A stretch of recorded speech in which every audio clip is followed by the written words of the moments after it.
ఇప్పుడు ప్రారంభమయ్యేది దేశంలోనే అతి పెద్ద ముఖాముఖి చర్చ, ఆప్కి అదాలత్. మీ రజత్ శర్మ. నమస్కారం. ఆప్కి అదాలత్కి మీకు స్వాగతం.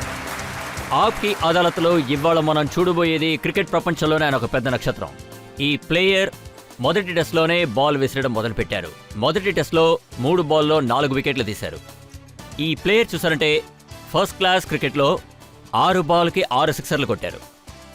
క్రికెట్ కమెంటేటర్గా కూడా ఉంటున్నారు. టీమిండియా డైరెక్టర్గా కూడా ఉన్నారు. అది మాత్రమే కాకుండా క్రికెట్ ప్రపంచంలో ఈయన్ని గ్లామర్ బాయ్ ని పిలుస్తారు. Please welcome Ravi Sastry.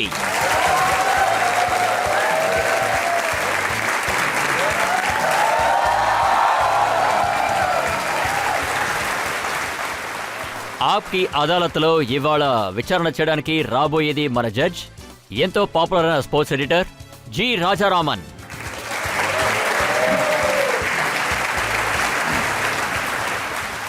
ఇవాటి విచారణ మొదలు పెట్టడానికి ముందు ఇవాటి జడ్జ్ అయిన శ్రీ రాజారాం గారి అనుమతి మనం తీసుకోవాల్సి ఉంటుంది. అనుమతిని కోరుతున్నాం. ఇప్పుడు మనం కేసు మొదలు పెడదాం. ఇవాటి ఆప్కి అదాలత్లో రవి శాస్త్రి గారి మీదున్న మొదటి ఆరోపణ. ఆప్కి అదాలత్లో రవి శాస్త్రి గారి మీదున్న మొదటి ఆరోపణ, ఈయనకి పొగరు చాలా ఎక్కువ. రవి, నేను మీ క్రికెట్ రికార్డ్ని చూశాను. మీ 23వ ఏటకే మీరు ఛాంపియన్ ఆఫ్ ఛాంపియన్స్ అయిపోయారు. 24వ ఏట మీరు 2000 రన్స్ కొట్టారు, 100 వికెట్లు తీశారు. అదొక అద్భుతమైన రికార్డ్. కానీ రవిశాస్త్రి మైదానంలోకి దిగారంటే జనాలందరూ రవిశాస్త్రి డౌన్ డౌన్ అంటారు. నాకు తెలిసి నేను ప్రజల మధ్యలోకి వస్తున్నాను అంటే అదే నేను యారోగెంట్ని. నా బాడీ లాంగ్వేజ్ అలా ఉంటుంది. నేను చాలా సెల్ఫ్ కాన్ఫిడెంట్లో ఉంటాను నా ఎబిలిటీలో.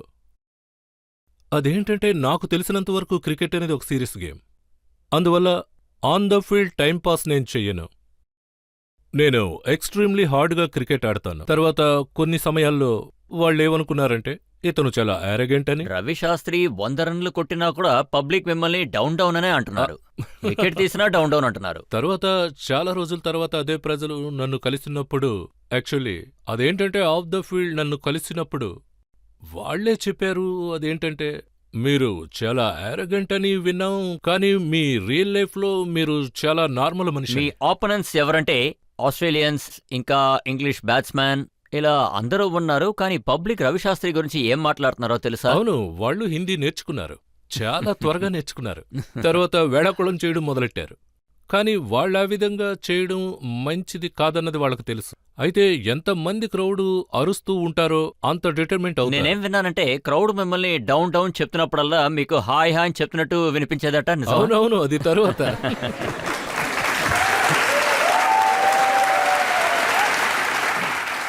మీరు ఎంతో కరెక్ట్గా చెప్పారు ఈ విషయం. తరువాత నేను నేర్చుకున్నాను ఏంటంటే, నేనెప్పుడు కామెంటరీ చేసినా ఎవరైతే నన్ను డౌన్ డౌన్ అని అన్నారో హాయ్ రవి, హాయ్ రవి అని నన్ను పలకరించేవారు. మీరు పలకరించినట్టుగానే. నేనప్పుడే ఆలోచించాను, ఈ సమస్య రాకముందే నేను హాయ్ హాయ్ అని చెప్పుండాలి. హలో, హాయ్, నమస్కారం అని చెప్పుండాలి.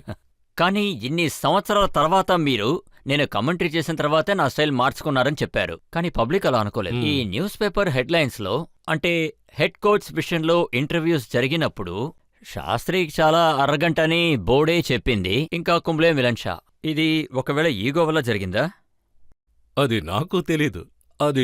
అది ఏంటంటే ప్రజలు ఏమనాలనుకున్నారో అది అనేశారు. కానీ నా మనసు చాలా తెలివిగా ఉంది. నాకు తెలిసి ఆ 18 మాసాల్లో నేనెలా పనిచేశానని.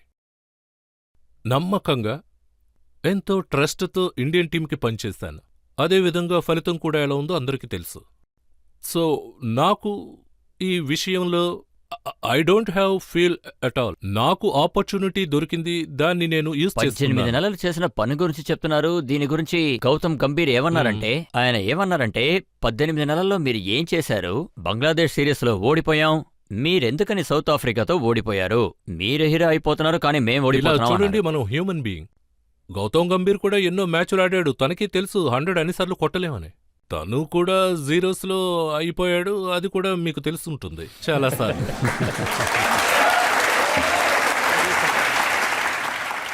మనం హ్యూమన్ బీయింగ్స్. అన్ని మ్యాచ్ల్లోనూ గెలవడం కుదురుతుందా? కానీ ఓవరాల్ పర్ఫార్మెన్స్ చూడాలి. కానీ నాకు తెలిసినంత వరకు ఆఖరి 18 నెలల్లో 2 సంవత్సరాలు గడిచాక ఇండియన్ టీం పర్ఫార్మెన్స్ విషయంలో మంచి పర్ఫార్మెన్స్ అక్రాస్ ఆల్ 3 ఫార్మాట్స్. నేను డైరెక్టర్గా ఉన్నప్పుడు ఒక స్టేజ్లో నెంబర్ 1 పొజిషన్లో ఉంది. నెంబర్ 1గా ఉండి అది T20లో, తర్వాత నెంబర్ 2 వన్డే ఇంటర్నేషనల్. కానీ బంగ్లాదేశ్తో ఓడిపోయారు. బంగ్లాదేశ్తో ఓడిపోయాం. అది బంగ్లాదేశ్ క్రెడిట్ ఇవ్వాలి. ఎందుకంటే బంగ్లాదేశ్ చాలా మంచి టీం, అది వాళ్ల దేశంలో. అది కూడా వాళ్ళ రికార్డ్ చూస్తే లాస్ట్ 2 సంవత్సరాల్లో వాళ్ళు ఇండియా మీద ఓడిపోయారు, సౌత్ ఆఫ్రికా మీద, పాకిస్తాన్ మీద ఓడిపోయారు, న్యూజిలాండ్ మీద ఓడిపోయారు. కానీ ఇప్పుడు 2-1 తేడాతో ఇంగ్లాండ్ మీద. ఇది ఈ 2 సంవత్సరాల్లో ఇది ఫస్ట్ డిఫీట్. కానీ ఓడిపోయినా కూడా మీకు కోపం వస్తుంది. సౌత్ ఆఫ్రికా ముంబైలో ఓడిపోయినప్పుడు మీరు వెళ్ళి క్యూరేటర్ గారిని పట్టుకున్నారట. లేదు, నేను క్యూరేటర్ పట్టుకోలేదు. క్యూరేటర్ రవిశాస్త్రి గారు నన్ను బెదిరిస్తారని కంప్లైంట్ ఇచ్చారు. ఇలా చూడండి, నన్ను చూస్తే బెదిరించే వాళ్ళ ఉన్నానా? చూడండి, మీరు వెళ్ళి ఆ పిల్లల్ని అడగండి, వాళ్లే చెప్తారేంటో. ఇక్కడున్న అబ్బాయిలను అడగండి, మరి చెప్తారు. అమ్మాయిలు?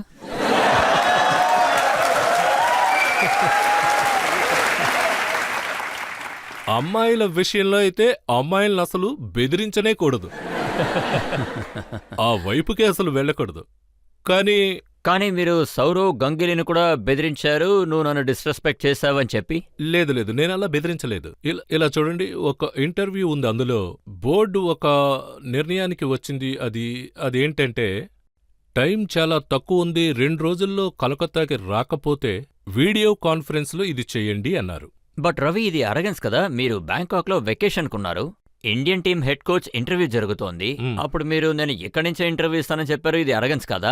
లేదు, ఇది ఆల్రెడీ ప్లాన్లో ఉంది. నేను ఆల్రెడీ అక్కడే ఉన్నాను.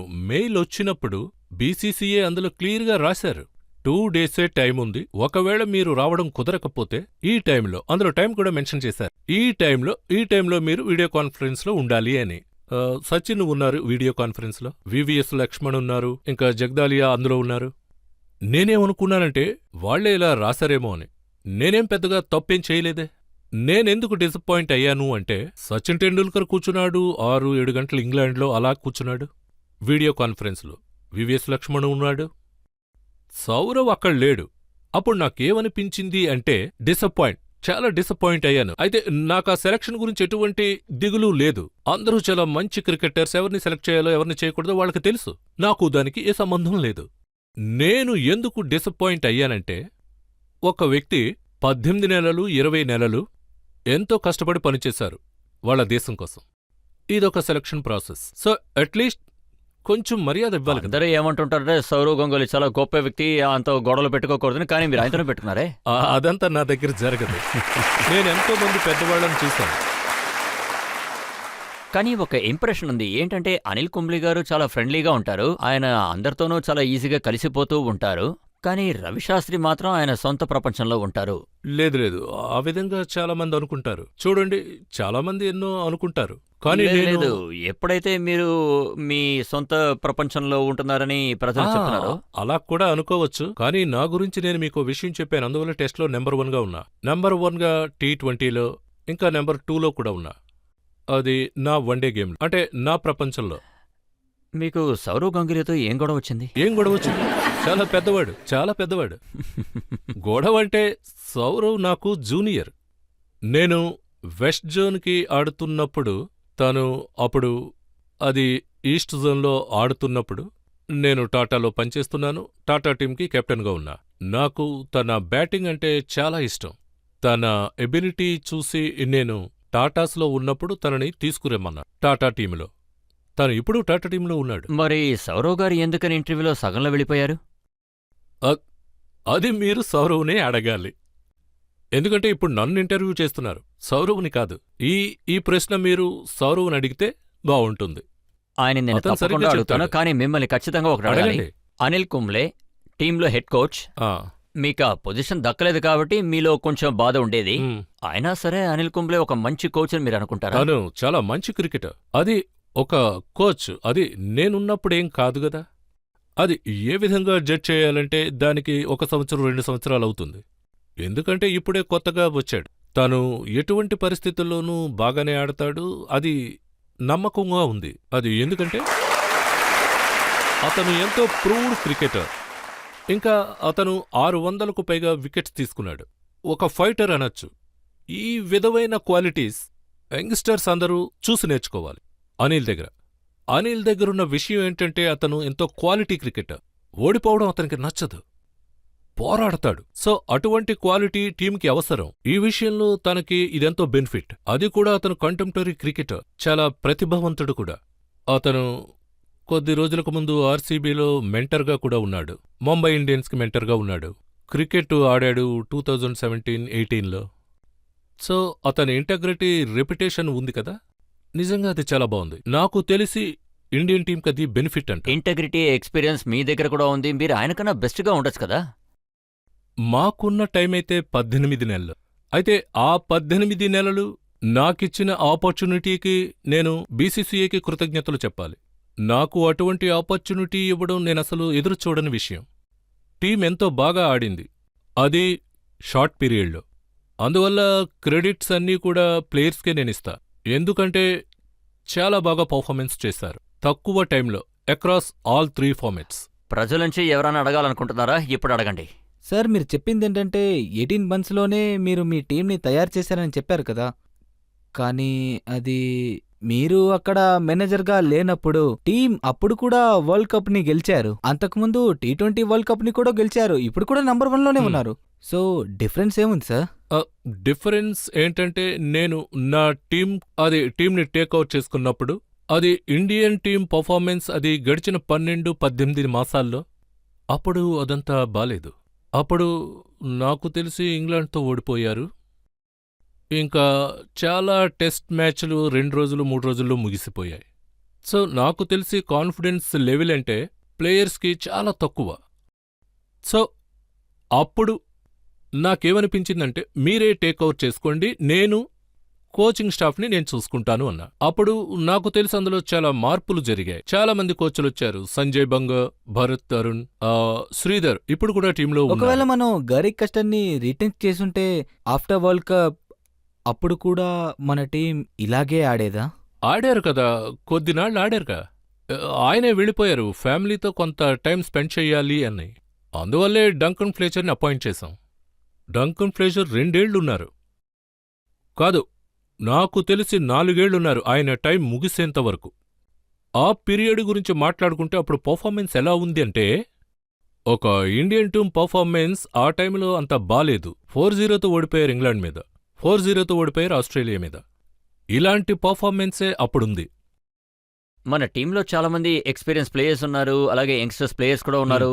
మీరు డైరెక్ట్గా ఉన్నప్పుడు మీ మాట అందరూ వినేవారా? ఖచ్చితంగా ఇది చాలా డిసిప్లైన్ ఆర్డర్. ఒక విషయం అయితే నేను మీ అందరికీ చెప్పాలి, అది ఏంటి అంటే అది ఒక డిసిప్లైన్, అది వర్క్స్ ఎథిక్స్. అది గేమ్లో వాళ్ళు చూపించే రెస్పెక్ట్ ఉందిగా, అది చాలా మంచి విషయం. తర్వాత నేను అంత ఫోకస్డ్గా ఉంటానని నాకే తెలీదు. నిజంగా చాలా ఫోకస్డ్గా ఉన్నా, ఎస్పెషల్లీ యంగ్స్టర్స్తో. ముఖ్యంగా ఐపీఎల్ ఉంటుంది, చాలా డబ్బు ఉంటుంది. కాకపోతే వీళ్ళ ఫోకస్ అంతా టెస్ట్ క్రికెట్ మీద ఉండాలి. అది పుష్కలంగా ఉంది, అది నాకు బాగా నచ్చింది. అది ఎంఎస్ ఉన్నాడు, విరాట్ కోహ్లీ ఉన్నాడు, ఇంకా రోహిత్ శర్మ ఉన్నాడు, ఇంకా రాణా ఉన్నాడు. వాళ్ళెవరికి ఈగో అనేది లేదు. టీం నైపుణ్యం అయితే ఎంతో అద్భుతంగా ఉంది అనొచ్చు. ఇప్పుడు ఎంఎస్ ధోని విషయంలో, విరాట్ కోహ్లీ గారి విషయంలో మీ మీద చాలా కంప్లైంట్స్ ఉన్నాయి. ఇప్పుడు మనం ఒక బ్రేక్ తీసుకుందాం. బ్రేక్ తర్వాత రవి శాస్త్రి గారిని మనం అడగాల్సిన ప్రశ్నలు చాలా ఉన్నాయి. అప్పటి వరకు బ్రేక్ తీసుకోండి. బ్రేక్ తర్వాత మనం మళ్ళీ కలుద్దాం. మీరు విరాట్ కోహ్లీ గారిని మెచ్చుకున్నంతగా వేరే ఏ ప్లేయర్ని అస్సలు మెచ్చుకోలేదు. యంగ్స్టర్స్ అందరికీ ఒక పెద్ద రోల్ మోడల్ అనొచ్చు. మీరు ఆయనకి బాగా అట్రాక్ట్ అయినట్టున్నారు. చాలా, నిజంగా చాలా అట్రాక్ట్. అందుకే క్రికెట్ లోని 3 ఫార్మాట్స్ లోనూ ఆయన మీరు కెప్టెన్ చేయాలనుకుంటున్నారా? ఇప్పుడు కాకపోయినా ఎప్పటికైనా సరే, అవుతాడు. ధోనికి మీకు ఏంటి లేదు, సమస్య? నాకు తెలిసినంత వరకు విరాట్ కోహ్లీకి అన్ని విషయాలు తెలుసు. ఒకవేళ అతను ధోనికి కింద ఉంటే అతని దగ్గర కూడా సరే, నేర్చుకుంటారు. ఒకటి చెప్పండి, విరాట్ కోహ్లీ గారికి నేర్పించడానికి ఆయన కెప్టెన్షిప్ ని వదిలేయాలంటున్నారు? లేదు, లేదు. లేదు, ఏం చెప్పేది అలాగే అనిపిస్తుంది. Welcome back. ఆప్కి అదాలత్లో ఇవాళ మన కేసు నడుపుతున్నది క్రికెట్ ప్రపంచంలోని అతిపెద్ద స్టార్ రవి శాస్త్రి గారి మీద. ఆప్కి అదాలత్లో తర్వాత ఆరోపణ. ఆప్కి అదాలత్లో రవి శాస్త్రి గారి మీదున్న తర్వాత ఆరోపణ. ఈయన ఎవరిని కూడా సరి సమానంగా చూడరు. రవి, 35 సంవత్సరాలుగా మీరు క్రికెట్లో ఉన్నారు. క్రికెట్, బౌలింగ్, ఇంకా కామెంటేటర్గా టీం డైరెక్టర్గా కూడా ఉన్నారు. కానీ విరాట్ కోహ్లీ గారిని మెచ్చుకున్నంతగా మీరిక ఏ ప్లేయర్ని అస్సలు మెచ్చుకోలేదు. మీరు ఎప్పుడూ కూడా ఆయన్ని ఒక అద్భుతమైన వ్యక్తి అంటున్నారు. కోహ్లీకి బాగా ఆతృత ఉంది, అద్భుతమైన బాడీ లాంగ్వేజ్ ఉంది, వరల్డ్ క్లాస్ ఇన్నింగ్స్ ఆడుతున్నారు, ఎప్పుడూ బాగా స్కోర్ చేయాలనుకుంటున్నారు. ఆయన ఒక అద్భుతమైన ఫైటర్. కోహ్లీ లేకపోతే ఏం లేదని చెప్తున్నారా? రజిత్ సార్, మీరు ఒక్కో విషయం చెప్తున్నారు కదా, మీరే చెప్పండి, నేను చెప్పిన వాటిల్లో ఏమన్నా తప్పుందా?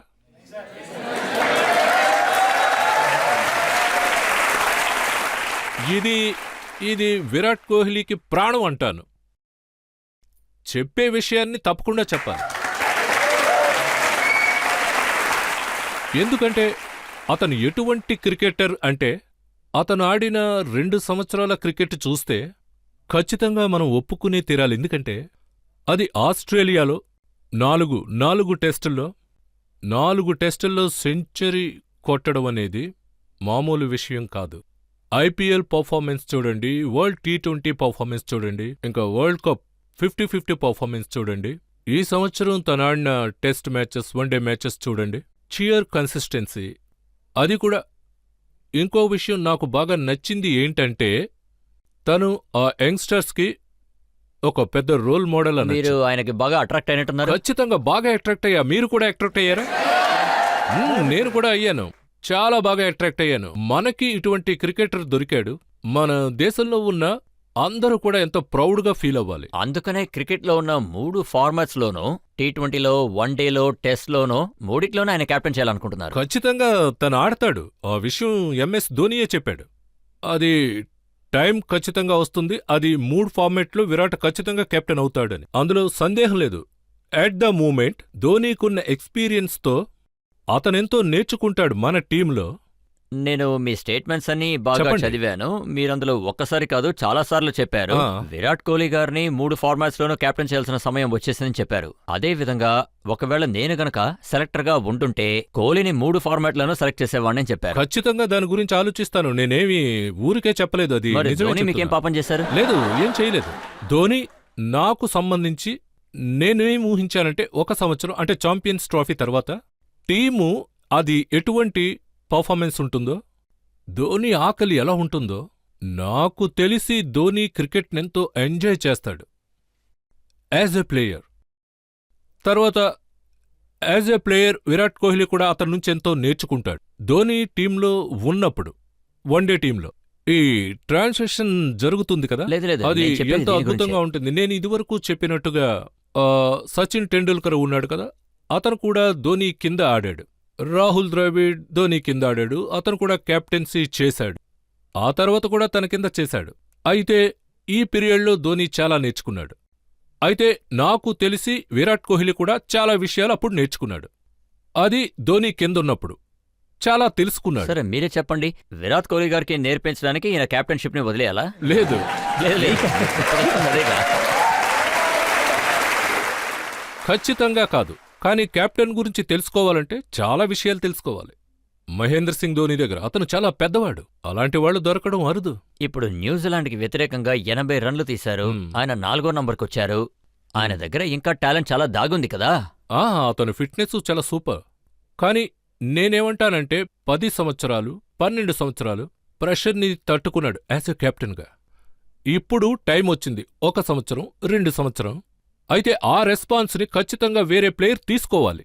ధోని క్రికెట్నెంతో ఎంజాయ్ చేస్తాడు. 4-6 ఇలా లేదు, కొడుతూ నేనేం ఉంటాడు. తను అడగాలనుకుంటున్నానంటే, క్రికెట్నెంతో ఎంజాయ్ ధోని చేస్తూ గారు గడుపుతాడు. టెస్ట్ క్రికెట్ నుంచి రిటైర్ అయినప్పుడు చూశాను మిమ్మల్ని కదా. అడిగే ఆయన రిటైర్ అవ్వలేదు కదా. ఖచ్చితంగా కాదు. ఇందులో మీ సజెషన్ ఏం లేదుగా. ఖచ్చితంగా కాదు. డ్రెస్సింగ్ రూంలో ఉన్నప్పుడు అందరూ షాక్ అయ్యారు, సర్ప్రైజ్ అయ్యారు. తను డ్రెస్సింగ్ రూంలోకొచ్చాడు. వచ్చాక ప్రెస్ కాన్ఫరెన్స్కి వెళ్ళాడు. మళ్ళీ తిరిగొచ్చాడు. అప్పుడేమన్నాడంటే, అది మీతో 10 నిమిషాలు మాట్లాడాలి అన్నాడు. ఎవరికీ కూడా తను ఏం మాట్లాడాడు అన్నది ఏమీ తెలీదు. తను ఏమన్నాడంటే, టైం అయిపోతోంది, 3 ఫార్మెట్లోనూ నేను ఆడడం కుదరదన్నాడు. నేను టెస్ట్ క్రికెట్ నుంచి రిటైర్మెంట్ తీసుకుంటాను అన్నాడు.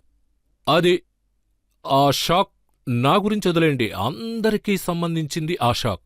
టీంలో ఎవ్వరికీ తెలీదు, క్లోజ్ ఫ్రెండ్కి కూడా అసలు తెలీదు, ఫ్యామిలీకి తెలీదు, ఒక్కరికి కూడా తెలీదు. అలా సడన్గా అతను ఆ సర్ప్రైజ్ అందరికీ ఇచ్చాడు బై సేయింగ్ దట్ నేను టెస్ట్ క్రికెట్ నుంచి రిటైర్ అవుతానని. ఇక వన్డే క్రికెట్లో కూడా అదే విధంగా జరిగింది. అతను ఎవరి దగ్గర ఏ మాట మాట్లాడకుండా బయటికి వెళ్ళిపోయాడు. చూడండి, నేను అడగదలుచుకుంది అదే. ఆయన వన్డే క్రికెట్ని వదిలేయాలనుకున్నా సరే T20 క్యాప్టెన్షిప్ని వదిలేయడంలో మీ హస్తమేమీ లేదు కదా? లేదు లేదు, ఖచ్చితంగా కాదు. ఎటువంటి సజెషను లేదు, అన్ని విషయాలు తనకు తెలుసు. తను ఎటువంటి మనిషి అంటే కంపల్సరీ తను అక్కడ ఉండడు. ఒకవేళ తనకు తోచింది టైం అయిపోయింది, నేను ఇక్కడి నుంచి వెళ్ళాలి అనుకొని వెళ్ళిపోయాడు యాజ్ ఎ కెప్టెన్ ఆర్ ప్లేయర్గా. ఆయన ఇంకా ఎంతవరకు ఆడగలరని మీరు అనుకుంటున్నారు? అంటే వచ్చే వరల్డ్ కప్ వరకా? అతని ఫిట్నెస్ చూడండి, అతని యాక్షన్ చూస్తే ఇలా రన్అట్ చేసినట్టుంటుంది వికెట్ కీపింగ్లో. లాస్ట్ 2 మ్యాచ్ల్లో అతను చేసిన స్టంపింగ్స్ ఏ బ్యాట్స్మెన్ కీపరు కూడా తనతో అసలు పోటీ పడలేడు. ఖచ్చితంగా ఇంకో 3-4 ఏళ్ళు అతను ఆడచ్చు అంట.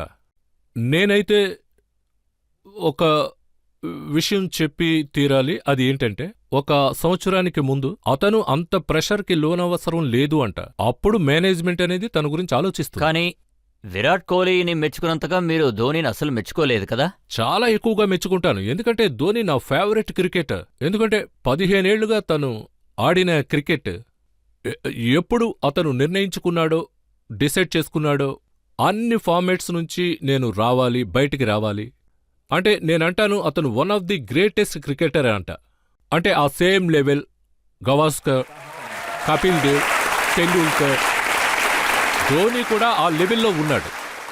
ధోని చాలా బ్యూటిఫుల్ బ్రిలియంట్ కెప్టెన్. పిచ్లో చాలా కూల్గా ఉంటారు, డ్రెస్సింగ్ రూమ్లోనూ కూడా అలాగే కూల్గా ఉంటారా? ఖచ్చితంగా. మీరు చాలా మంచి ప్రశ్న వేశారు, అది మీరు కూడా బాగా తెలుసుకోవాలి. అదేంటంటే నేను ఇదివరకు అటువంటి ప్లేయర్ని చూసిందే లేదు. ఏంటంటే తను దేన్ని కూడా ఒప్పుకోడు. ఎవరు ఏం చేసినా సరే, ఎవరు ఏమనుకున్నా సరే, ఎవరైనా 0 అన్నా, ఎవరైనా 100 చేశాడన్నా, టీం గెలిచినా, టీం ఓడిపోయినా దేన్ని కూడా పట్టించుకోడు. తన యొక్క డివైడర్ ఇంకా తన పర్సనాలిటీ, తన బాడీ లాంగ్వేజ్ ఎప్పుడూ కన్సిస్టెంట్గా ఉంటుంది అంటాను. సరే, విరాట్ కోహ్లీ ఎలా? విరాట్ కోహ్లీ యంగ్గా ఉంటాడు, టోటల్లీ డిఫరెంట్ ప్లేయర్. MS ధోనిలా. విరాట్ కోహ్లీ ఇన్స్టింక్ట్ మనిషి, చాలా ఎక్స్ప్రెసివ్గా ఉంటాడు. ఒకవేళ ఏ విషయంలోనో డిసప్పాయింట్ అయితే అప్పుడు తన హ్యాపీనెస్ అది అందరూ చూస్తారు ఫీల్డ్లో ఉన్నప్పుడు. కరెక్టా? 2 నిమిషాల్లో అది మొహంలో కనబడుతుంది. అయితే ఒక చెత్త షాట్ కొట్టినా ఆ బాడీ లాంగ్వేజ్ ఈజీగా కనబడుతుంది తను చాలా డిసప్పాయింట్ అయ్యాడని. వికెట్లు పడిపోయి టీం గెలిచినా అప్పుడు కూడా బాగా తెలుస్తుంది. అందుకే సంజయ్ మంజ్రేకర్ గారు చెప్తున్నారు, 2 అగ్రెసివ్ అంటే రవిశాస్త్రి ఇంకా విరాట్ కోహ్లీ ఇద్దరు కలిశారంటే పెద్ద ప్రమాదం చెప్తున్నారు. అదే కదా జరుగుతుంది, పాజిటివ్ అండ్ సూపర్ పాజిటివ్, అంతే కదా. ఇదేం పెద్ద విషయం కాదు. అదేంటంటే మన టెంపర్మెంట్ చాలా సిమిలర్గా ఉంటుంది. అది నేను కూడా చాలా అగ్రెసివ్గా ఉంటా. మనం ఆడేది గెలవడానికే కదా, టైం పాస్ కోసం కాదుగా. మనం విజయం సాధించి తీరాలి, అదే నాకు ముఖ్యం. అదే ప్లే యొక్క రూల్స్ అంటాను. బాగా ఆడాలి, ప్లే ముందుకు వెళ్ళాలి, విజయం సాధించాలి. చాలా మంది ఏమంటున్నారంటే కోహ్లీ గారు చాలా అగ్రెసివ్గా ఉంటారు, అంత అగ్రెషన్ అసలు అవసరం లేదంటున్నారు. అదేంటంటే ఆ విషయం తనే ఒప్పుకుంటాడు. ఏ సమయంలో లైన్ని డ్రాప్ చేయాలి అండ్ ఏ టైంలో బ్యాలెన్స్ మెయింటైన్ చెయ్యాలి. మీరు చూసారంటే గడిచిన 6-8 నెలల్లో మీరు ఆల్రెడీ డిఫరెన్స్ చూశారు. అంత మెచ్యూర్డ్గా ఆడాడు యాజ్ ఎ కెప్టెన్. తను ప్రెస్ కాన్ఫరెన్స్లో మాట్లాడిన విధానం, తన ఇంటర్వ్యూ విధానం, అందులోనే బాగా తెలుస్తాయి అతను ఎంత మెచ్యూర్డ్గా అయ్యాడనేది. ఇప్పుడైనా న్యూజిలాండ్కి వ్యతిరేకంగా ఆడారు, సెంచరీ కొట్టారు. ఇంతకు ముందున్న అగ్రెషన్ ఇప్పుడు ఆయనలో లేదు. ఖచ్చితంగా. ఆస్ట్రేలియా టీంతో కలిసి ఆడమని చెప్పండి, ఇంకా పాకిస్తాన్ టీంతో, అప్పుడు చూడండి. పాకిస్తాన్ టీంతో ఆడేటప్పుడు టీం మొత్తానికి ఎక్కడి నుంచి అంత అగ్రెషన్ వస్తుంది? అది ఆటోమేటిక్, ఏమీ చెప్పడం కుదరదు. అది తిన్నగానే చూడాలి. ఎవరికి ఏది చెప్పనేకూడదు. ఎందుకంటే నేనొక ప్లేయర్గా ఉన్నప్పుడు అది ఆటోమేటిక్గా వస్తుంది. ఇప్పుడు టీం డైరెక్టర్గా ఉన్నప్పుడు మేము పెద్దవి 3 మ్యాచ్లు ఆడాం. ఎగెనెస్ట్ పాకిస్తాన్, వరల్డ్ కప్, ఇంకొకటి ఏషియా కప్. ఎటువంటి టెన్షన్ ఇండియా పాకిస్తాన్ మధ్య ఉంటుందంటే వేరే ఏ మ్యాచ్లో కూడా ఆ లెవెల్లో ఉండదు. రవి, మీకు ధోని గారి గురించి తెలుసు, అలాగే విరాట్ కోహ్లీ గారి గురించి తెలుసు, మీరిద్దరితో కలిసి ఆడారు కూడా. వాళ్ళిద్దరి మధ్య గొడవలు వస్తుంటాయి కదా, దానికి కారణం ఏంటో చెప్తారా? ఖచ్చితంగా అది గొడవ కాదు. ఇన్ఫ్యాక్ట్ అది ప్రెస్ వరల్డ్ అవ్వచ్చు, గొడవ జరుగుతుందని వాళ్ళు అనుకున్నారు, కానీ ఖచ్చితంగా అది కాదు. ఒకరి మీద ఒకరికి రెస్పెక్ట్ ఉంది చూడండి, నిజంగా అది అద్భుతం. విరాట్ కోహ్లీ అంత మర్యాదస్తుడంట ఎంఎస్ ధోని మీద. అతను ఏమనుకుంటాడంటే అతను చాలా గొప్ప ప్లేయర్ అని, అతని దగ్గర చాలా నేర్చుకోవాలి, నేర్చుకునే ఉంటాడు. అదే విధంగా ఎంఎస్ ధోని కోహ్లీని ఎలా హ్యాండిల్ చేయాలో తెలుసు. అతనికి అన్ని విషయాలు బాగా తెలుసు. అది అతను డెడ్లీ ప్లేయర్, మ్యాక్సిమం అతని నుంచి అంతా రాబట్టుకుంటాడు, అది అతనికి బాగా తెలుసు. సో ఇటువంటి చెప్తూ ఉంటారు కదా రెండు ఆల్ఫా మేల్స్ ఒకే డ్రెస్సింగ్ రూమ్లో, అంటే ఒకరి మీద ఒకరికి గౌరవం నిజంగా అద్భుతమైన విషయం అంటాను. ఇంకా వాళ్ళిద్దరిలో నాకు నచ్చిన విషయం ఇదే అని చెప్తాను. చాలా గొప్ప విషయం అది, ఎంతో పబ్లిక్ రెస్పెక్ట్ గా మధ్యలో ఉంటారు. ఒక ఇంప్రెషన్ ఉంది. అదేంటంటే ఇద్దరి మధ్య ఎప్పుడు గొడవలు జరుగుతూ ఉంటాయి, వాగ్వాదం జరుగుతూ ఉంటుందని. ఒకరినొకరు అసలు అర్థం చేసుకోరని విన్నాను. ఇదేంటంటే ఇండియన్ టీంలో ఎప్పుడు జరిగే విషయమే. నేనాడుతున్నప్పుడు కపిల్ దేవ్ కెప్టెన్గా ఉన్నాడు, ఇంకొకరు సునీల్ గవాస్కర్ కెప్టెన్ అన్నారు, ఇంకొకరు వేది కెప్టెన్గా ఉండాలి అన్నారు, ఇంకొకరైతే ఇంకొకరు పేరు చెప్పారు. సో ఆల్వేస్ కెప్టెన్స్ మీద అంటే ఒకరికొకరు ఎగనెస్ట్గా మాట్లాడుతూనే ఉంటారు మీడియా వాళ్ళు. అంటే ఇంపార్టెంట్ విషయం ఏంటంటే ప్లేయర్స్ ఏం ఆలోచిస్తున్నారు. నేను ఈ విషయం ఎంతో ఖచ్చితంగా చెప్తాను, ఒకరి మీద ఒకరికి ఎంతో రెస్పెక్ట్ ఉంటుంది, అది మాటల్లో చెప్పలేను. రెస్పెక్ట్ అంతా ఓకే, ఇంతకీ వాళ్ళు గొడవ పడతారా లేదా? ఖచ్చితంగా ఉండదు, అటువంటిది ఏమీ ఉండదంట. రవి, మీరు ప్రజలకి చెప్పడం చాలా మంచిదైంది. విరాట్ కోహ్లీకిను తర్వాత ధోనికి గొడవలేం లేవని, ఎందుకంటే ప్రజలకి వాళ్ళంటే చాలా ఇష్టం. ధోని, విరాట్ కోహ్లీ గురించి ఎవరన్నా అడగాలనుకుంటున్నారా? సార్, మీ టైంలో మీరు చాలా బాగా ఆడారు. అదే కాకుండా ఇంకా ఇంటర్నేషనల్ మ్యాచ్లో కూడా బాగా ఆడారు. స్పోర్ట్స్ మ్యాన్ పర్ఫార్మెన్స్ చూసి వాళ్ళకి బాగా మర్యాదలిస్తారు. సో ఇప్పుడున్న విరాట్ కోహ్లీ మిమ్మల్ని చూసి మీ స్టైల్ ఫాలో అవుతున్నారు. అరే వాళ్ళకి ఈ షో ద్వారా మీరు మెసేజ్ ఏదైనా చెప్పాలనుకుంటున్నారా? లేదు, నేను ఎటువంటి మెసేజ్ ఇచ్చే అవసరం లేదు. ప్రతిరోజు విరాట్ని చూస్తే యునో అతని ఫోకస్ విషయంలో, అదే వర్క్ ఎథిక్స్, అదొక ప్రిపరేషన్ ఒక్కో గేమ్కి, అది చూడాల్సిన విషయం. అంటే అతను ఇదివరకు ఆడిన గేమ్ని వెనకాల పెట్టేస్తాడు. అంటే అది లాస్ట్ గేమ్లో చూసారంటే 150 రన్స్ చేశాడు. అదే అతను నెక్స్ట్ గేమ్లో బ్యాటింగ్ చేసినప్పుడు పాతదాన్ని మర్చిపోతాడు. ప్రస్తుతం దాని మీద ఫోకస్, దాని డిసిప్లిన్ అన్నిటినీ చూస్తాడు. తన ప్రిపరేషన్ తెలుసు, అన్నిటినీ మొదట్నుంచి ప్రారంభించాలి అని, జీరో నుంచి. అది లాంగ్ లాస్టింగ్గా ఉంటుంది. ఇక అతని వర్క్ ఎథిక్స్ అన్ని విజయం సాధించడానికి అతనికి అంత చెప్పాల్సిన అవసరం లేదు. ఒకసారి మీరు ఇంటర్వ్యూలో చెప్పారు, ఇద్దరు ముగ్గురు మీ దగ్గర అంటూ ఉంటారట, ఏంటంటే ధోని రిటైర్ అవడం మంచిది అని. అది చాలా మంది చెప్తారు. నేను పేపర్ చదువుతున్నప్పుడు అతను రన్స్ చేయలేకపోతే, ఇటువంటివెన్నో చాలా సంవత్సరాలు చదివా, అతను రన్స్ చేయకపోతే పడుకోమని చెప్పండి, అయిపోయినట్టే. ధోనీని తీసి పారేయండి, ఒక మంచి బెడ్ అరేంజ్ చేయండి, దాని మీద హాయిగా అతను నిద్రపోతాడు. అందరూ కూడా ఒకసారి తెలివిగా ఆలోచించండి, ఇటువంటి వాళ్ల గురించి అసలు మీరు ఎలా మాట్లాడతారు? ధోని మన దేశం కోసం ఎంతో ఘనకార్యం చేశాడు. మీరు ఉదయాన్నే లేచి మీ మొహాన్ని అద్దంలో చూసుకోండి, ఆయన చేసినది 1% అయినా మీ జీవితంలో మీరు చేసుంటారా? ఇంకా ఎన్నో ఆరోపణలు అలాగే ప్రశ్నలు కూడా మిగిలిన్నాయి. ఇప్పుడు ఒక బ్రేక్ తీసుకుందాం. బ్రేక్ తర్వాత రవిశాస్త్రి గారి మీద ఆరోపణలు కొనసాగుతాయి. అప్పటి వరకు వెయిట్ చేయండి. రాత్రి 2 వరకు క్లబ్లో ఉండి పొద్దునే మీరు బ్యాటింగ్కి వెళ్ళి బ్యాటింగ్ ఫినిష్ చేసుకుని మళ్ళీ మీరు క్లబ్కి వెళ్ళిపోతారు. అది నేను అబద్ధం చెప్పను, అది ఒక్కసారి ఏదో 2 సార్లు అంతే.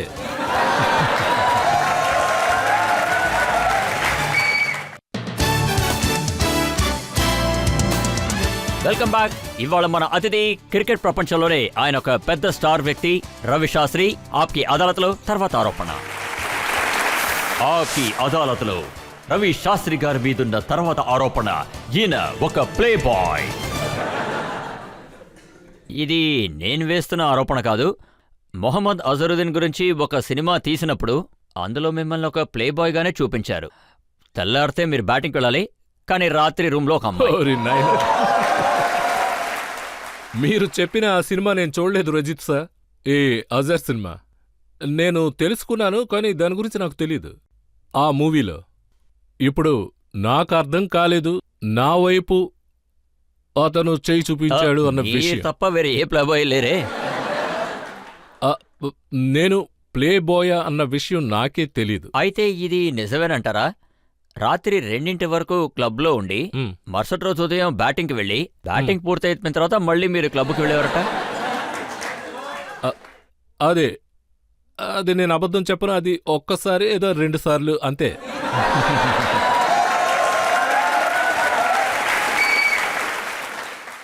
అది కలకత్తాలో ఒక మ్యాచ్ జరిగింది. ఆ మ్యాచ్లో నేను 5 రోజులు ఆడాను. అది టెస్ట్ మ్యాచ్. ఆ టెస్ట్ మ్యాచ్ 31వ తారీఖున స్టార్ట్ అయింది, న్యూ ఇయర్ టైంలో. న్యూ ఇయర్ టైంలో ఎవరైనా టెస్ట్ మ్యాచ్ ఆడతారా? కానీ ఇండియా ఆడింది. అప్పుడు బ్యాటింగ్ చేస్తున్నప్పుడు అది 25, 26. అదేంటంటే 31st నైట్ పార్టీ అది లేకుండా ఎలా చెప్పండి. అప్పుడు నాకు 23 సంవత్సరాలు. రూమ్లో కూర్చొని ఏం చేయను. అప్పుడు ఏదో పార్టీకి వెళ్ళాను, రూమ్లో కూర్చొని ఏం చేయను, మళ్ళీ రూమ్కి తిరిగి వచ్చేసాం. తర్వాత నెక్స్ట్ డే ఆడడం మొదలుపెట్టాం. ఒక అరగంట సేపు ఆడాం. అప్పుడు బ్యాడ్ లైట్ వచ్చింది. అబ్బో చాలా థ్యాంక్స్ అనుకున్నాం. మళ్ళీ పార్టీనా? లేదు, నేను వెళ్ళి పడుకున్నాను. అదే తిరిగి వెళ్ళి పడుకున్నాను. ఫస్ట్ హాఫ్ జనవరి బాగా సంబరాలు, ఇంకా పార్టీలు. ఆ తర్వాత మళ్ళీ వెళ్ళా. తిరిగి 1:30కి వచ్చేసా. మళ్ళీ నెక్స్ట్ డే ప్లే జరిగింది. 100 రన్స్ చేశా. అప్పుడు అజరుద్దీన్ కూడా 100 చేశాడు. అదేంటంటే ఒక్కో సమయంలో పార్టీలు కూడా యూస్ అవుతాయి. ఈ ప్రపంచంలో మీరే మొదటి వ్యక్తి అయింటారు రాత్రి క్లబ్కి వెళ్ళి ఉదయాన్నే వచ్చి సెంచరీ కొట్టారు.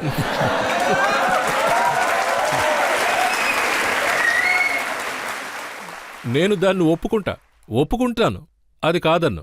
అప్పుడు నేనొక్కడనే వెళ్ళానంటే మాత్రం అది ఒప్పుకోను. చాలా మంది ప్లేయర్స్ సరే, వెళ్ళారు. అయితే ఎవరెవరు వెళ్ళారో చెప్పండి. అదంతా నేను చెప్పను. నా వరకు నేనైతే వెళ్ళాను. మొత్తం అందరి గురించి అయితే నేను చెప్పను, ఎందుకంటే ఇది టీమ్ గేమ్. డ్రెస్సింగ్ రూమ్లో జరిగింది, అక్కడే వదిలేయాలి. కానీ ఇంకొక విషయం చెప్పండి, మీరు గ్రౌండ్లోకి దిగినప్పుడు మ్, మీరు బ్యాటింగ్ చేసేటప్పుడు ఆ ఏ సైన్ అనేది ఎవరి కోసం చేస్తారు? ఏనా సైడ్లో కూర్చుని స్టాండ్లో చప్పట్లు కొడుతుంటారుగా.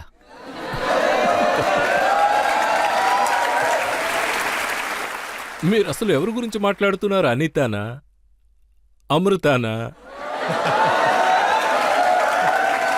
ఎవరి గురించో తెలియట్లా. ఏ అక్షరంతో ఎంతమంది పేర్లు ఉంటాయి? నా కూతురు పేరు కూడా లేఖ.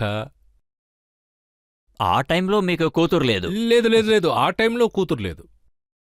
నేను గేబ్రెలా, సబేతిని లాంటి పేర్లు చాలా విన్నాను. అవును, అది నేను విన్నాను. అయితే ఆ టైంలో పేర్లు ఎలా ఉంటాయంటే అది ఒక్కో వారం ఒక్కో పేరు వస్తుంది. కానీ నేనెప్పుడు కంప్లైంట్ ఇవ్వలేదు. వస్తే వస్తాయి, అదే చూసుకుందాంలే అనుకున్నా. పేర్లైతే బయటికి రాలేదు. ఆ టైంలో చూసారంటే నవంబర్ 1986లో సినీ బ్లిజ్ వచ్చింది, అది ఇప్పుడు నా దగ్గర ఉంది. అందులో మీ ఫోటో ప్రింట్ అయి ఉంది అమృత గారితో. అలాగా, అది తను నా ఫ్రెండ్గా ఉంది. ఆ, అటువంటి ఫోటో ఏదైనా ఉందా? చూస్తాను. అందులో వాళ్ళు కవర్ స్టోరీ రాశారు, the lover test boy Ravi Shastri అని. తనే కదా చెప్పింది, నేను చెప్పలేదు కదా, నాకెలా తెలుస్తుంది? ఒకవేళ వాళ్ళు రాసింది నిజమైతే చెప్పేచ్చు కదా, పర్వాలేదు. అదంతా జరిగి చాలా కాలమైంది, చాలా ఏళ్లకు ముందు.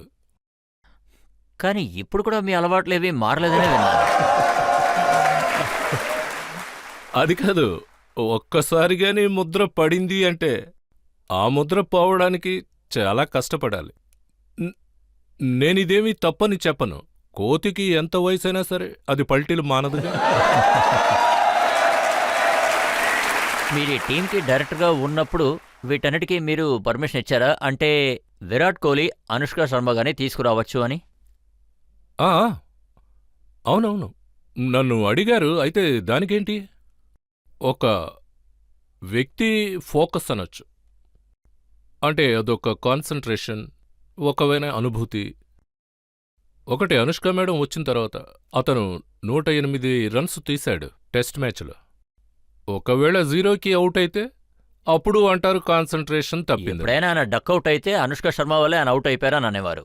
అవును, అంటే ఇప్పుడు నేను చెప్పే విషయం ఏంటంటే 170 రన్స్ తీసినా కూడా 160 చేసినా ఎవరు ఏమీ చెప్పలేరు కదా.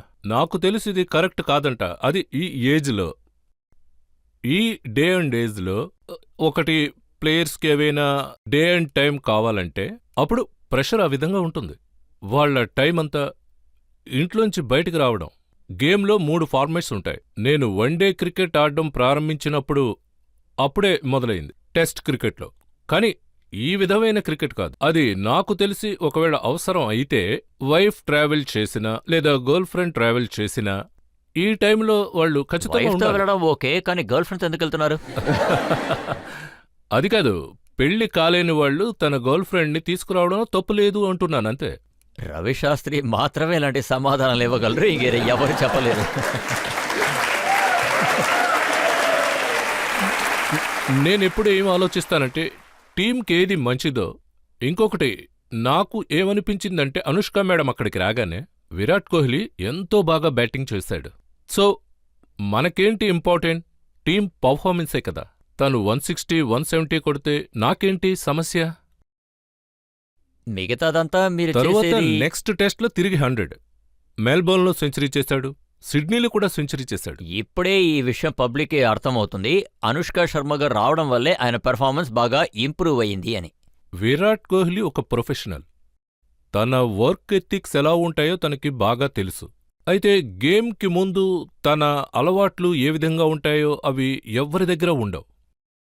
సో ఎవరు ఉన్నా ఎవరు లేకపోయినా తన పద్ధతి తంది. అంటే ఒక కంఫర్ట్ ఫ్యాక్టర్ అని ఒకటి ఉంటుంది. అది తనలాంటి వాళ్ళకి ఎక్కువ టైం బయట స్పెండ్ చేస్తారు. అది ఇంట్లో అంటే ఎక్కువ బయట వాళ్ళతో స్పెండ్ చేయడం. అంతలా రిలాక్స్ అవుతారు. అప్పుడే కదా గేమ్ మీద ఫోకస్ ఉంటుంది. ఒకవేళ ఫ్రెండ్ తోడుగా ఉంటే ఫిట్నెస్ ని వదిలేయడం, జిమ్కి వెళ్లకుండా ఉండడం. ఖచ్చితంగా లేదు, ఎప్పుడూ లేదు. ఒకవేళ ఆ విధంగా జరిగితే, ఒకవేళ either sports either director either BCCA individual గురించి చెప్పాలి. అది అంటే తను ట్రైనింగ్లో తీసుకునే చర్యలు, ఇంకా తన ప్రిపరేషన్లో కొన్ని జాగ్రత్తలు తను ఫోకస్ చేయకపోతే ఖచ్చితంగా చెప్పాలి. కానీ విరాట్ కోహ్లీ గారు ఫిట్నెస్ మీద బాగా శ్రద్ధ వహిస్తారని విన్నాను. అవును, అతను ఫిట్నెస్ విషయంలో ఎంత కేర్ తీసుకుంటాడు కాబట్టే క్రికెట్లో రన్స్ కూడా ఎక్కువగా చేస్తాడు. ఇంకొక విషయం, టీంలో ఉన్న మొత్తం ప్లేయర్స్ అందరూ తనని ఎమ్యులేట్ చేయాలని చూస్తారు. అది చాలా మంచి విషయం. మీరు మిగతా ప్లేయర్స్ కూడా నేర్పించారా? మీ హిస్టరీ చదివేటప్పుడు మీరు బియర్ తాగేటప్పుడు జిఆర్ విశ్వనాథ్ గారు మిమ్మల్ని పట్టుకున్నారట. అది ఇద్దరం కలిసే తాగుతాం.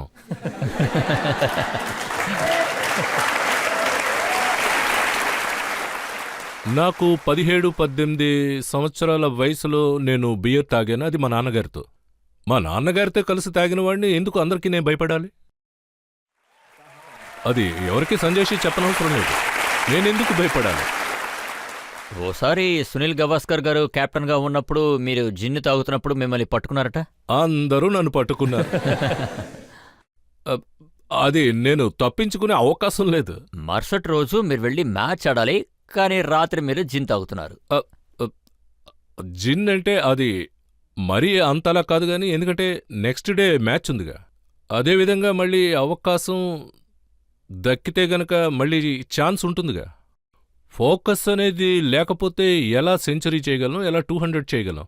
టెస్ట్ మ్యాచ్లో 30వ ఓవరా, 35వ ఓవరా అంటే అది ఒకవేళ మనం కాన్సంట్రేట్ చేయకపోతే ఆ గేమ్ మీద మనకి ఫోకస్ ఉండదు. ఇది నిజమేనంటారా?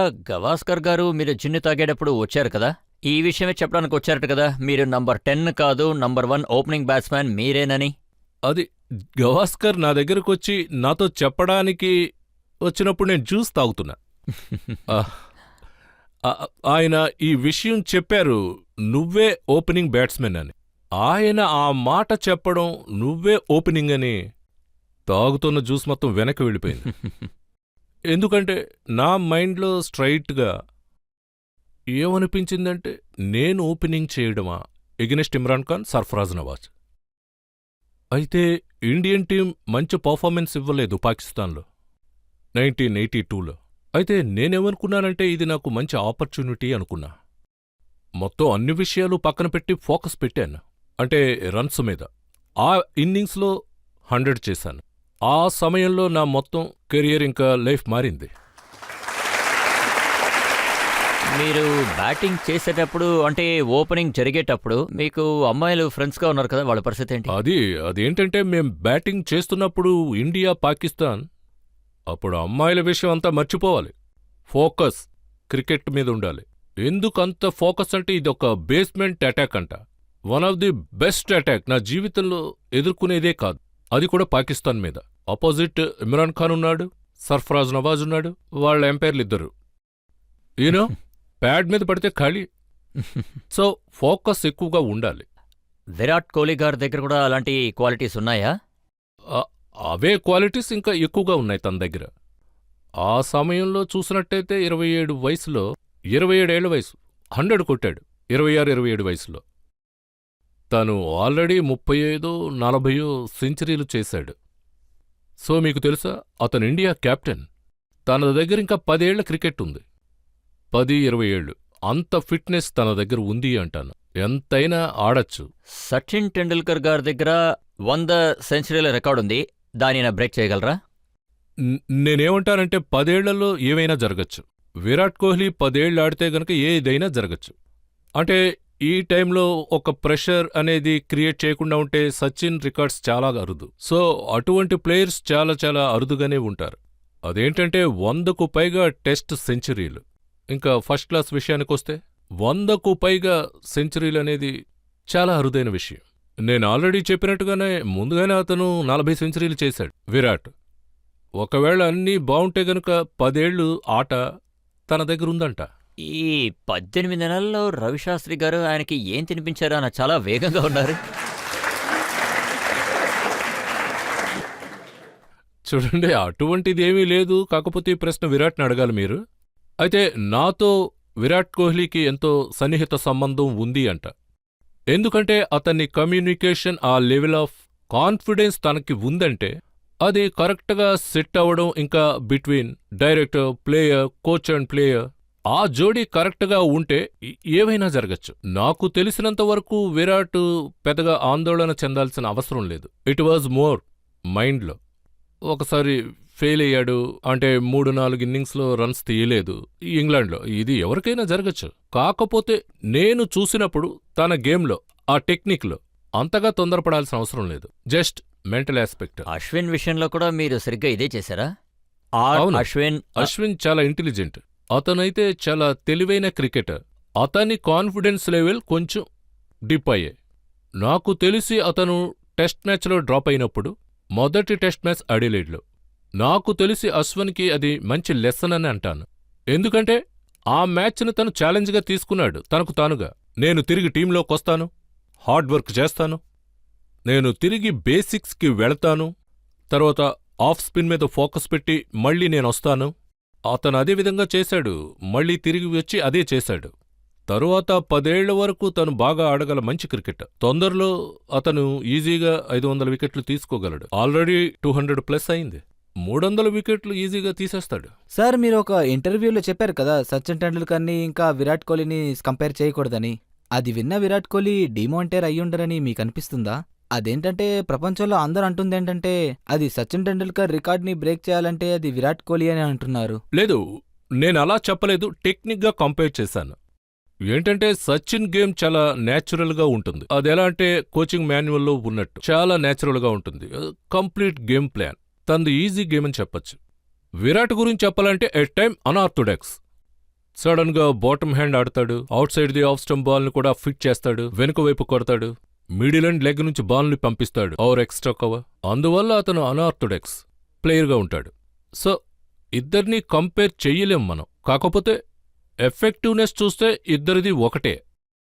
ఇద్దరూ గనుక ఒక విధంగా కొట్టే బాదుడు అలాగే ఉంటుంది. సచిన్ ఒకరోజు 100 కొట్టాడు, విరాట్ కూడా అదే విధంగా. ఇప్పుడు టెస్ట్ మ్యాచ్లో నాకు తెలిసి విరాట్ కోహ్లీ పీక్లో ఉన్నాడు. అదేంటంటే ఒక బ్యాట్స్మెన్ పీక్ స్టేజ్కు వచ్చాడు. నాకు తెలిసినంతవరకు ఫ్రమ్ ది ఏజ్ ఆఫ్ 27, 35 వరకు ఈ 5-6 సంవత్సరాల్లో తన వల్ల ఎంతైతే కొడతాడో అంత కొడతాడు. సార్, ఇప్పుడు విరాట్ కోహ్లీకి కెప్టెన్షిప్ వచ్చిందంటే వాళ్ళు ఇప్పుడు ఆడినట్టు అప్పుడు కూడా ఆడగలరా? ఖచ్చితంగా అతను ఇప్పుడు టీం కెప్టెన్ కదా. అతని ఫస్ట్ మ్యాచ్లో కెప్టెన్ అయినప్పుడు ఆ మ్యాచ్ రెండిట్లో సెంచరీలు చేశాడు. కానీ కొంతమంది ప్లేయర్స్ విషయంలో వాళ్ళకి రెస్పాన్సిబిలిటీస్ ఇస్తే వాళ్ళు ఇంకా ఎంజాయ్ చేస్తారు. ఆడేటప్పుడు వాళ్ళింకా ఎనర్జీని సేవ్ చేసుకుంటారు. కొంతమంది విషయంలో వాళ్ళకి కొంత స్వేచ్ఛను ఇస్తే గనుక మొత్తం గేమ్ విషయం మారిపోతుంది. విరాట్ కోహ్లీ ఆ టైప్ కాదు. ఇప్పుడు ఒక బ్రేక్ తీసుకుందాం. బ్రేక్ తర్వాత రవి శాస్త్రి గారిని అడగాల్సిన ప్రశ్నలు మన దగ్గర చాలా ఉన్నాయి. ఆరోపణలు ప్రశ్నలు కొనసాగుతాయి. 6 more into the stands. India win the World Cup.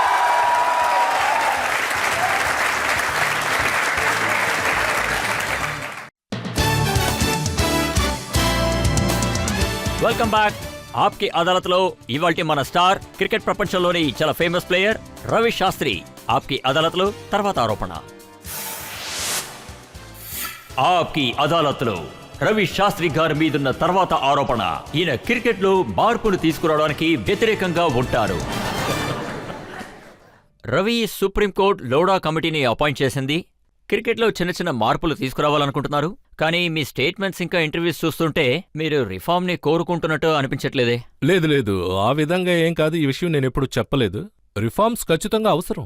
In fact supreme court Lodha committee refined ఇచ్చారు.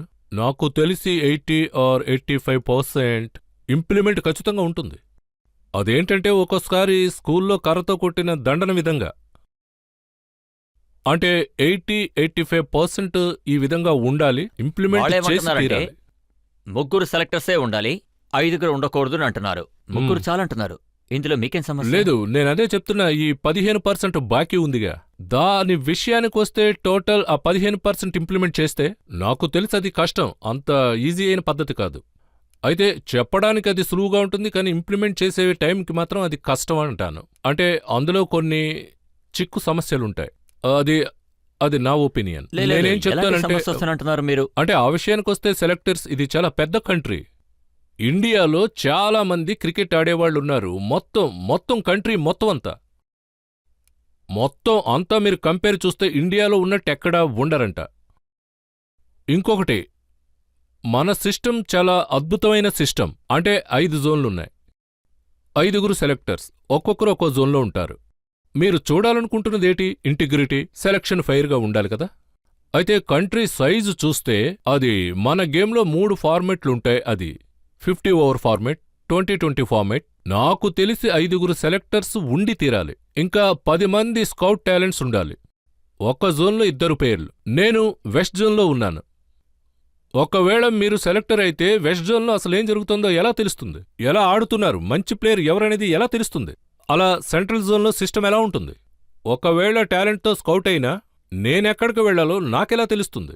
అది ఎటువంటి కోచెస్ ఉన్న అండర్ 15 ఏజ్లో వాళ్ళు చూస్తారు, లేదా అండర్ 19లో చూస్తారు. అదే ఒక సెంట్రల్ జోన్లో అయితే, నేను వెస్ట్ జోన్లో ఉన్నా, నాకు బాగా తెలుసు ముంబైలో ఎక్కడికి వెళ్ళాలి, పూణేలో ఎక్కడికి వెళ్ళాలి. నాకొక ఐడియా ఉంటుంది, ఎందుకంటే ఆ జోన్లో నేను ఆడాను. అందువల్ల నాకు తెలిసినంతవరకు 3 చాలా తక్కువ. లోడా గారు క్రికెట్ ఆడలేదనుకుంటాను.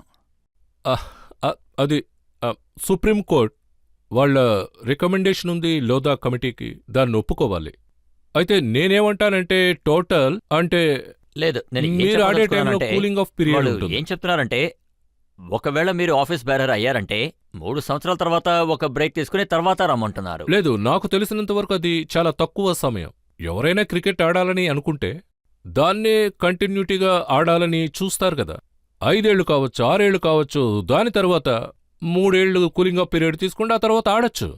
నాకు తెలిసినంతవరకు ఒకరు బాగా ఆడుతున్నారంటే ఎందుకు అతనికి 3 సంవత్సరాలు గ్యాప్ ఇస్తున్నారు? కానీ మీకెలా తెలుస్తుంది అతనికి బదులుగా రీప్లేస్మెంట్ ఇంకొకరని? అతను తన పర్ఫార్మెన్స్ ఎంతో బాగా ఇస్తున్నాడు, అది కంటిన్యూ చేస్తాడా? దానికేమిటి గ్యారంటీ? ఒకవేళ మీకు మంచి వ్యక్తి గనుక దొరికితే రీఎలక్షన్లో ఆయన ఎలక్ట్ అయితే ఎలాగైనా 3 ఏళ్లు ఆయనే ఉంటారు. ఏది ఏవైనా సరే 6 సంవత్సరాలు అది అలాగే ఉంటుంది కూలింగ్ ఆఫ్ పీరియడ్లో. ఆ తరువాత జాయిన్ అవుతారు 6 సంవత్సరాలకు. అదే ఇప్పుడు అలా ఏం చేయడం కుదరదు. అది రికమెండేషన్, అది జడ్జిమెంట్ పాస్ అవడానికి. కానీ నాకు తెలిసి దాన్ని ఇప్పుడే చేయడం కుదరదు. కానీ ఇలా రికమెండేషన్ ఇచ్చిన తర్వాత కూడా మీరు రవి శాస్త్రి గారి దగ్గర, సునీల్ గవాస్కర్ దగ్గర, సచిన్ టెండూల్కర్ దగ్గర ఎవరైనా ఏదైనా సజెషన్ అడిగారా? అన్ఫార్చునేట్లీ ఈ విషయం ఎవరూ నా దగ్గర చెప్పలేదు. ఒకవేళ ఎవరైనా సరే నాతో ఈ విషయం గనక చెప్తే నేను మీకు ఆ విషయం తప్పకుండా చెప్తా. ఎక్స్ట్రీమ్ సుప్రీంకోర్టు ఇంకొక రికమెండేషన్ కూడా ఉంది. 70 సంవత్సరాలు దాటిన వాళ్ళు అంటే లేదు, మినిస్టర్గా అది- ఉంటే అంటే అది ఆఫీసర్గా నేను ఉంటే చాలా మంది మినిస్టర్స్తో దీని గురించి మాట్లాడా.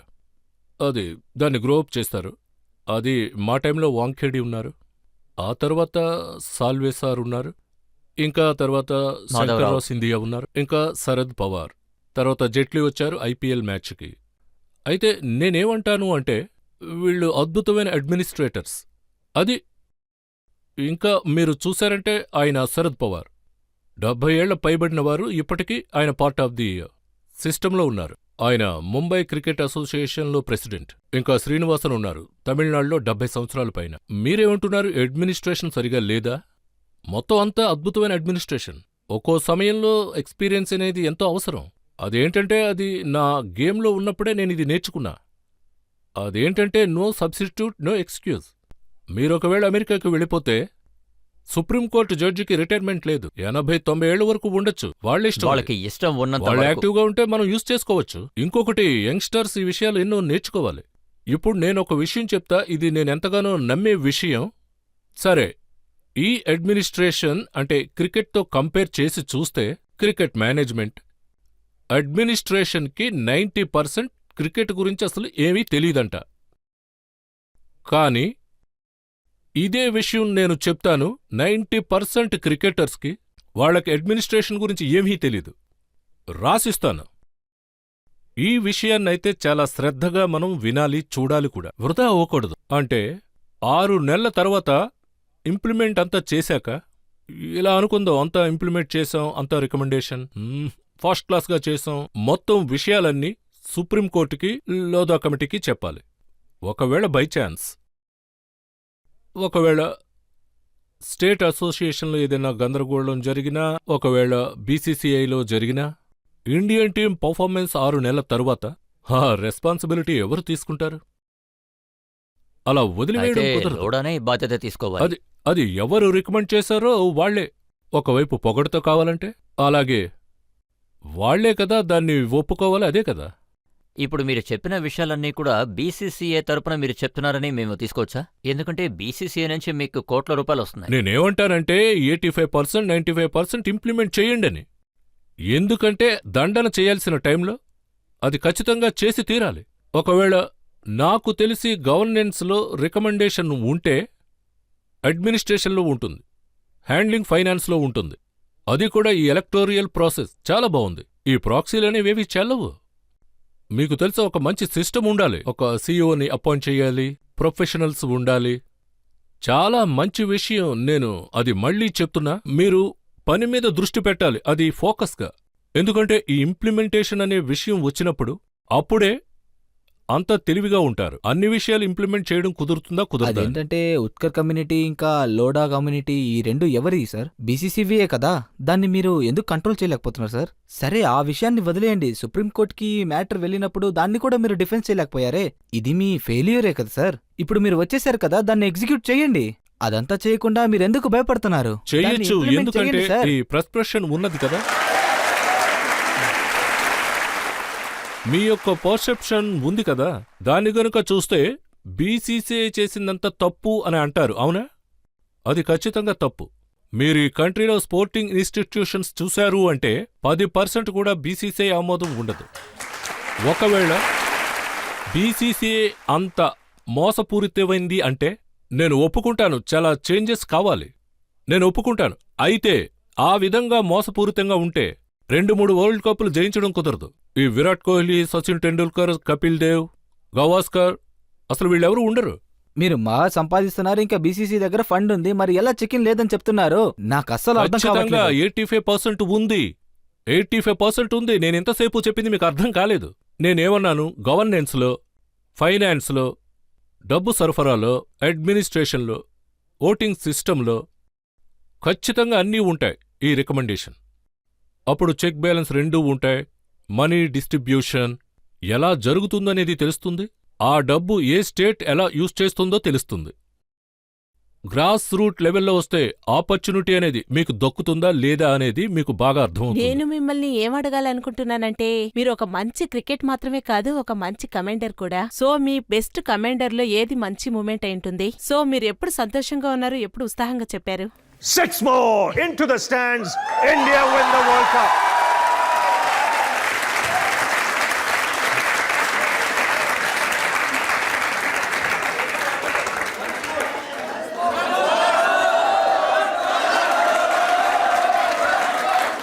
Dhoni goes big. It's 6 more. India win the World Cup after 28 years.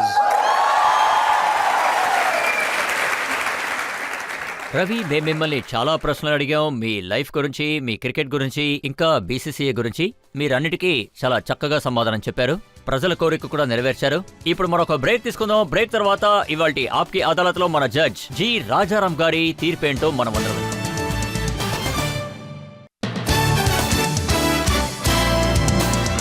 Welcome back. ఇవాళ మనం కేసు నడిపింది రవి శాస్త్రి గారి మీద. మనం రవి శాస్త్రి గారిని అడిగాం ఆయన టీమ్ రిలేషన్ గురించి, విరాట్ కోహ్లీ గారి గురించి, అలాగే MS ధోని గారి గురించి, ఆయన ప్లేబాయ్ ఇమేజ్ గురించి కూడా అడిగాం. ఇప్పుడు ఆప్కి అదాలత్లో మన జడ్జ్ అయిన జి రాజారాం గారి తీర్పు వినాల్సిన సమయం.